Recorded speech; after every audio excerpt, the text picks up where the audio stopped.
అందానికి అసూయ కలిగేంత అందగత్తె సుభద్ర. మహాభారత కాలంలో ఈ భూమి మీద గొప్ప అందగత్తెలు మొత్తం ముగ్గురున్నారు. మొదటి స్థానంలో ద్రౌపది, రెండవ స్థానంలో భానుమతి, మూడవ స్థానంలో సుభద్ర ఉన్నారు. ద్వారక యువరాణిగా, అర్జునుడి భార్యగా, మహావీరుడైన అభిమన్యుడి తల్లిగా మహాభారతంలో సుభద్ర స్థానం చెక్కు చెదరనిది. సుభద్ర యాదవరాజు వసుదేవుడు, అతని మొదటి భార్య రోహిణికి జన్మించింది. బలరాముడు, శ్రీకృష్ణుడికి సుభద్ర ఒక్కగానొక్క చెల్లెలు. సుభద్రను చిన్నప్పుడు చిత్ర, భద్ర అనే పేర్లతో పిలిచేవారు. ఈమె చిన్నప్పటి నుండి చాలా తెలివైంది, చురుకైంది. బలరాముడు శ్రీకృష్ణుడికి ముద్దుల సోదరిగా అల్లరి చేస్తూ ఎంతో అపురూపంగా అల్లారు ముద్దుగా పెరిగింది. చదువుల తల్లి సరస్వతిలా ఎన్నో వేదాంగాలు అభ్యసించింది. ఉపనిషత్తులను చదివింది. ఈమె తెలివితేటలను చూసి గురువులు సైతం అబ్బురపడేవారు. నాట్యకళలోనూ అద్భుత ప్రావీణ్యం సంపాదించింది. చిన్ననాటి నుండి పేదల పట్ల చాలా దయ కలిగి వారి అవసరాలన్నింటినీ తీర్చేది. ఆకలితో ఉన్నవారికి అన్నపూర్ణలా అన్నం పెట్టేది. సుభద్ర పెరిగి యుక్త వయసుకొచ్చేసరికి వారి నివాసం మధుర నుండి ద్వారకకు మారింది. ద్వారక యువరాణిలా తన అన్నలైన బలరాముడు, శ్రీకృష్ణుడికి రాజ్య సంరక్షణలు అనేక సలహాలు, సూచనలు ఇచ్చేది. బలరాముడు తన చెల్లెలు సుభద్ర ఇచ్చే సూచనలను తూచా తప్పకుండా పాటించేవాడు. అంతఃపురంలో సుభద్ర మాటంటే అందరికీ వేదవాక్కులా ఉండేది. పాండవుల గురించి తన అన్నలు బలరాముడు, శ్రీకృష్ణుడు మాట్లాడుకుంటుండగా విని పాండవ మధ్యముడైన అర్జునుడిపై ప్రేమను పెంచుకుంటుంది. అతని గుణగణాలను, శౌర్య ప్రతాపాలను తెలుసుకుని ఎప్పటికైనా అర్జునుడిని పెళ్లి చేసుకోవాలనుకుంటుంది. అయితే సుభద్రను కౌరవ అగ్రజుడైన దుర్యోధనుడికి ఇచ్చి పెళ్లి చేయాలని బలరాముడు భావిస్తాడు.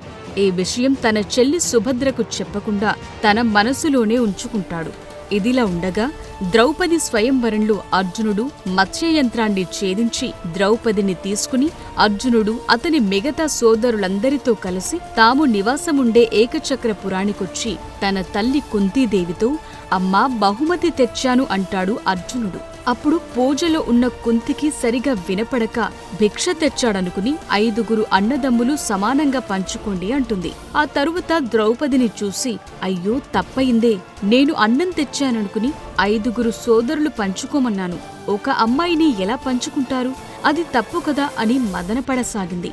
అప్పుడు అక్కడకు శ్రీకృష్ణుడు వచ్చి ద్రౌపది గత జన్మలు మహాశివుని 5 గుణాలు కలిగిన భర్తను ప్రసాదించమని వరం కోరుకుంది. అప్పుడు శివుడు 5 గుణాలు ఒక్కరిలో ఉండటం అసాధ్యమని చెప్పి ఇంద్రుణ్ణి 5 మూర్తులుగా రూపొందించాడు. ఆ పంచేంద్రియాలే ధర్ముడు, వాయువు, ఇంద్రుడు, అశ్వినులు. వారి ద్వారా ఈ జన్మలు పంచపాండవులు జన్మించారు. కాబట్టి 5 పాండవులు ఒక్క ద్రౌపదిని పెళ్లి చేసుకోవటం తప్పు కాదు, అది విధి అని చెప్పి ద్రౌపదిని పాండవులకు ఇచ్చి పెళ్లి జరిపిస్తాడు. పెళ్లి తరువాత 5 పాండవులు ద్రౌపదితో కాపురం చేయటానికి కొన్ని నియమాలను రూపొందించుకున్నారు. దాని ప్రకారం ఆమె ఒక పాండవునికి 1 సంవత్సరం మాత్రమే భార్యగా ఉంటుంది. ఆమె ఒక పాండవుని దగ్గర భార్యగా ఉన్నప్పుడు ఆమె గదిలోకి అప్పటి భర్తను మాత్రమే అనుమతిస్తారు.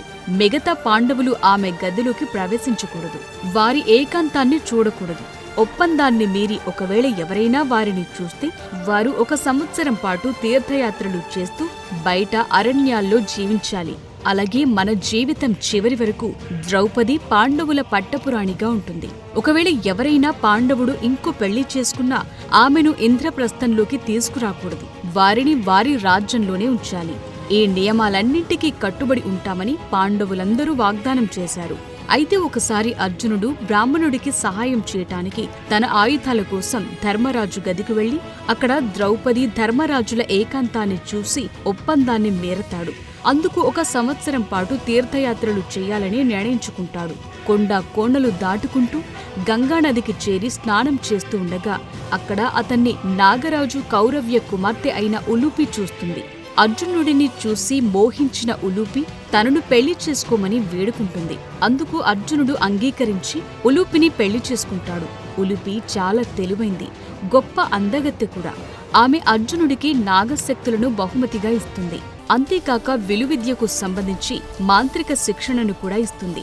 వీరికి ఇరవాణుడు అనే కుమారుడు జన్మించాడు.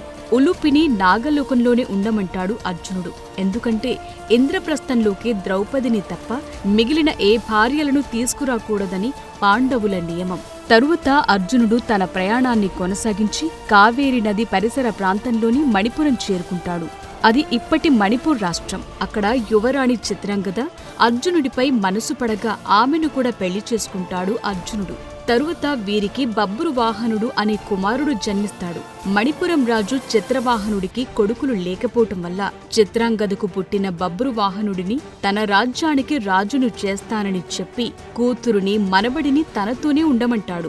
తన కొడుకు బబ్రువాహనుడిని భార్య చిత్రాంగదను మణిపూర్లోనే ఉంచి అర్జునుడు తన తీర్థయాత్రను కొనసాగిస్తాడు.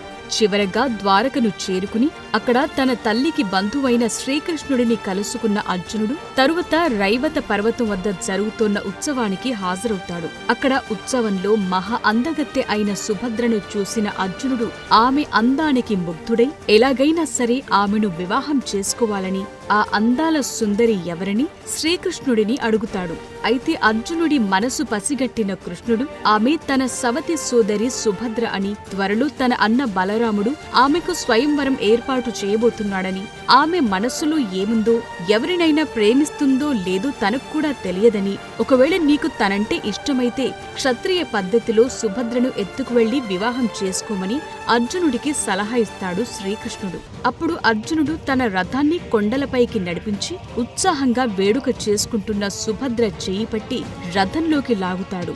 అప్పుడు మొట్టమొదటిసారిగా అర్జునుడిని చూస్తుంది సుభద్ర. నా పేరు అర్జునుడని, నేను నిన్ను వివాహం చేసుకోవాలనుకుంటున్నానని చెప్తాడు. ఇన్నాళ్లు తను కలలు కన్న అర్జునుడే తన ముందు నిలిచి పెళ్లి ప్రస్తావన తేవటంతో మురిసిపోయిన సుభద్ర తనకు కూడా ఇష్టమేనని చెప్పటంతో అర్జునుడు తన రథాన్ని రైవత పర్వతం నుండి ఇంద్రప్రస్థం వైపు పరుగులు పెట్టిస్తాడు. అయితే అక్కడ రక్షణగా ఉన్న సైనికులు తమ యువరాణి సుభద్రను ఎవరో ఆగంతకుడు బలవంతంగా రథంలో తీసుకెళుతున్నాడని భావించి అర్జునుడిపై కత్తులు దూస్తారు. అర్జునుడికి యాదవ సైనికులకు మధ్య భయంకర యుద్ధం జరుగుతుంది. మరోవైపు సుభద్ర చెలికత్తెలు తమ యువరాణిని ఎవరో ఆగంతకుడు బలవంతంగా రథంలో తీసుకెళుతున్నాడని హుటాహుటిన పరిగెత్తి దూరంగా ఉన్న బలరాముడికి తెలియచేస్తారు. కోపంతో ఊగిపోయిన బలరాముడు తన చెల్లెలు సుభద్రను తీసుకెళుతున్న వాడిని బంధించి తెమ్మని యాదవ వీరులకు చెప్పగా వారంతా అర్జునుడి రథాన్ని వెంబడిస్తారు. యాదవ వీరులు అర్జునుడిపై అనేక బాణాలను సంధిస్తారు. వాటన్నింటినీ తప్పించుకున్న అర్జునుడు వారిపై అనేక అస్త్రాలను ప్రయోగిస్తాడు. అర్జునుడికి యాదవ వీరులకు మధ్య యుద్ధం భయంకరంగా జరుగుతుంది. ఆ యుద్ధంలో అర్జునుడు యాదవ వీరుల రథాలను, గుర్రాలను ధ్వంసం చేస్తాడు. వారిని దారుణంగా గాయపరుస్తాడు. అర్జునుడి ధాటికి తట్టుకోలేక యాదవ వీరులంతా పారిపోయొచ్చి బలరాముడికి జరిగిన విషయాన్ని తెలియచేస్తారు. అప్పుడు బలరాముడు యాదవ పెద్దలతో పాటు వృష్ణులు, అంధకులతో ఒక సమావేశాన్ని ఏర్పాటు చేసి సుభద్రను ఎలా రక్షించుకోవాలో సలహా చెప్పమని కోరతాడు. అప్పుడు అక్కడకు శ్రీకృష్ణుడు వచ్చి సుభద్రను ఎత్తుకెళ్లింది అర్జునుడని, వారిద్దరూ ఒకరినొకరు ఇష్టపడుతున్నారని తెలియచేస్తాడు. మహావీరుడైన అర్జునుడే సుభద్రను కోరుకున్నప్పుడు మనం అడ్డుపడటం భావ్యం కాదని పెద్దలందరూ భావించి వారిద్దరికీ పెళ్లి చేసి పెద్దరికాన్ని నిలుపుకోమని బలరాముడికి సూచిస్తాడు. సుభద్రను దుర్యోధనుడికి ఇచ్చి పెళ్లి చేయాలనుకున్న బలరాముడు సుభద్ర అర్జునుడిని ఇష్టపడుతుందని తెలుసుకుని చెల్లెలి సంతోషం కోసం వారిద్దరికీ పెళ్లి చేయటానికి అంగీకరిస్తాడు. ద్వారకకు తిరిగి వస్తే శాస్త్రోక్తంగా పెళ్లి జరిపిస్తామని వేగుల ద్వారా వర్తమానాన్ని అర్జునుడికి చేరవేస్తారు. తరువాత అర్జునుడు కూడా తను సుభద్రను పెళ్లి చేసుకోవాలనుకుంటున్నానని, మీ అంగీకారం తెలియచేయమని ధర్మరాజుకు ఒక లేఖను పంపగా వీరిద్దరి పెళ్లికి ధర్మరాజు కూడా తన సమ్మతిని తెలియచేస్తాడు. తరువాత అర్జునుడు సుభద్రతో ద్వారక చేరుకుని అక్కడ అందరి సమక్షంలో వైదిక ఆచారాలతో సుభద్రను వివాహం చేసుకుంటాడు. పెళ్లి తరువాత సుభద్రను ఇంద్రప్రస్థంలోకి ఎలా తీసుకెళ్లాలో తెలియక అర్జునుడు మదనపడసాగాడు. భర్త బాధను అర్థం చేసుకున్న సుభద్ర ఎప్పటికైనా పాండవ పట్టమహిషి ద్రౌపదేనని, అర్జునుడి పక్కన మొదటి స్థానం కూడా ద్రౌపదిదేనని, ఆమె తరువతే నేనని, మన వివాహాన్ని ద్రౌపది అంగీకరించుకుంటే నేను ద్వారకలోనే ఉంటానని అర్జునుడికి అనునాయంగా తెలియచేస్తుంది. తనను గోవుల కాపరిగా, ద్రౌపది దాసిగా తీసుకెళ్లమని సలహా కూడా ఇస్తుంది. సుభద్ర అంతరంగాన్ని తెలుసుకున్న అర్జునుడు ద్రౌపది పట్ల సుభద్రకు ఉన్న గౌరవానికి ఆశ్చర్యపోతాడు. సుభద్ర మంచి మనసుకు సంతోషిస్తాడు. ఏదైతే అదయ్యిందని సుభద్రను తీసుకుని ఇంద్రప్రస్థానికి ప్రయాణమవుతాడు అర్జునుడు. తమ ఇంటి అదృష్టలక్ష్మి అయిన సుభద్రకు రత్న రాసులు, మణిమాణిక్యాలు, తన కనక వస్తువాహనాలను కానుకలుగా ఇస్తాడు బలరాముడు. అయితే వాటన్నింటినీ సున్నితంగా తిరస్కరించి సుభద్రను మాత్రమే తీసుకుని బయలుదేరుతాడు అర్జునుడు. ఇంద్రప్రస్థంలో అర్జునుడు సుభద్రలను, కుంతి, ఆమె 4 పాండవులు ఘనంగా స్వాగతిస్తారు. అర్జునుడి పక్కన ఉన్న సుభద్రను చూసి ద్రౌపది ఎవరిని అడగ్గా, ఈమె ద్వారకలో గోవుల కాపరి, ఇంద్రప్రస్థంలో గోవులను కాస్తుందని తెచ్చానని చెప్పి తప్పించుకుంటాడు అర్జునుడు. అంతకుముందే వీరిద్దరి వివాహం గురించి పాండవుల మాటల్లో సూచాయగా తెలుసుకున్న ద్రౌపది ఎర్రబడ్డ కళ్లతో కోపంగా తన గదిలోకి వెళుతుంది. సుభద్ర కూడా ద్రౌపది వెనకనే ఆమె గదిలోకి వెళ్లగా బాధలో ఉన్న ద్రౌపది ఎవరు నీవు అని సుభద్రను ప్రశ్నించగా, నేను మీ దాసిని అని వినయంగా బదులిస్తుంది సుభద్ర. ద్వారక యువరాణి అయ్యుండి సాక్షాత్తు శ్రీకృష్ణుడికి సోదరి అయినా కూడా కొంచెమైనా అహంకారం కాని గర్వం కాని లేకుండా వినయంగా తలవంచుకుని తన ముందు నిలబడ్డ సుభద్రను చూసి ద్రౌపది మనస్సు ఆనందంతో చలించిపోతుంది. ఆప్యాయంగా సుభద్రను దగ్గరకు తీసుకుని కౌగిలించుకుంటుంది. చివరకు అర్జునుడి భార్యగా, తన చెల్లెలిగా సుభద్రను అంగీకరిస్తుంది ద్రౌపది. ఇంద్రప్రస్థంలో సుభద్ర తన అత్త కుంతిని ఎంతో ప్రేమగా చూసుకుంటుంది. ధర్మరాజు, భీముడిని తన బావలుగా, నకుల సహదేవులను తన మరుదులుగా గౌరవంగా చూస్తుంది. ద్రౌపది 5 భర్తలతో కాపురం చేస్తున్నప్పుడు సుభద్ర ఒక్కతే అర్జునుడి దగ్గర ఉండి అతన్ని ఎంతో ప్రేమగా జీవితాంతం చూసుకుంది. సుభద్ర, అర్జునుల అన్యోన్య దాంపత్యానికి గుర్తుగా అభిమన్యుడు జన్మిస్తాడు. ఒకసారి సుభద్ర గర్భవతిగా ఉన్నప్పుడు అర్జునుడు తను నేర్చుకున్న పద్మవ్యూహం గురించి, ఆ వ్యూహంలోకి ఎలా ప్రవేశించాలో సుభద్రకు చెబుతుండగా ఆమె కడుపులో ఉన్న అభిమన్యుడు పద్మవ్యూహంలోకి ఎలా ప్రవేశించాలో వింటాడు. పద్మవ్యూహం నుండి బయటకు ఎలా రావాలో అర్జునుడు చెబుతుండగా సుభద్ర నిద్రపోతుంది. అప్పుడు అర్జునుడు చెప్పటం ఆపేస్తాడు. అలా పద్మవ్యూహ ప్రవేశం గురించి తెలుసుకున్న అభిమన్యుడు అందులోంచి బయటకు ఎలా రావాలో తెలియక మహాభారత యుద్ధంలో మరణిస్తాడు. తరువాత ధర్మరాజు దుర్యోధనుడితో పాచికలాట ఆడి జూదంలో తానోడి తమ్ముళ్లతో సహా ద్రౌపదిని పణంగా పెట్టి ఓడిపోతాడు. అప్పుడు దుర్యోధనుడు తన దాసి అయిన ద్రౌపదిని సభలోకి ఈడ్చుకురమ్మని తమ్ముడిని కోరగా దుశ్శాసనుడు ద్రౌపది జుట్టుపట్టి సభలోకి ఈడ్చుకువస్తాడు. అప్పుడు దుర్యోధనుడు ద్రౌపదిని వివస్త్రను చేయమని చెప్పగా దుశ్శాసనుడు ఆమె చీరలాగుతాడు. ఆ విషయం తెలుసుకున్న సుభద్ర ఎంతో బాధపడి తన అన్న శ్రీకృష్ణుడిని ప్రార్థించి ద్రౌపదిని కాపాడమని కోరుతుంది. సుభద్ర కోరికను మన్నించిన శ్రీకృష్ణుడు చీరను ఇచ్చి ద్రౌపదిని రక్షిస్తాడు. మరలా ధర్మరాజు దుర్యోధనుడితో పాచికలాట ఆడి జూదంలో ఓడిపోయి 12 ఏళ్లు వనవాసం, 1 సంవత్సరం అజ్ఞాతవాసం కోసం అడవులకు బయలుదేరగా అర్జునుడి వెంట సుభద్ర కూడా అడవులకు వస్తానని చెప్తుంది. అయితే అర్జునుడు అందుకు నిరాకరించి సుభద్రను, అభిమన్యుడిని ద్వారకకు పంపిస్తాడు. 13 ఏళ్ల పాటు ద్వారకలోనే ఉన్న సుభద్ర తన సోదరుల సహకారంతో తన కొడుకు అభిమన్యుణ్ణి గొప్ప యోధునిగా తయారు చేస్తుంది. అతనికి అనేక అస్త్రశస్త్రాల ప్రయోగంలో శిక్షణ ఇప్పిస్తుంది. తరువాత తన కొడుకు అభిమన్యుడికి విరాటరాజు కుమార్తె ఉత్తరతో వివాహం జరిపిస్తుంది. వనవాసం, అజ్ఞాతవాసం ముగించుకుని పాండవులు తమ రాజ్యం తమకు తిరిగివ్వమని దుర్యోధనుడి వద్దకు శ్రీకృష్ణుడిని రాయభారం పంపగా అది విఫలమై మహాభారత యుద్ధం అనివార్యమవుతుంది. 13వ రోజు యుద్ధంలో ద్రోణాచార్యుడు పద్మవ్యూహం పన్నుతాడు. త్రిగర్తుల రాజులతో అర్జునుడు యుద్ధభూమికి వేరొక వైపు యుద్ధం చేస్తుంటాడు. అర్జునుడు కాకుండా పద్మవ్యూహాన్ని ఛేదించగలిగే శక్తి కలిగింది అతడి కుమారుడైన అభిమన్యుడికే.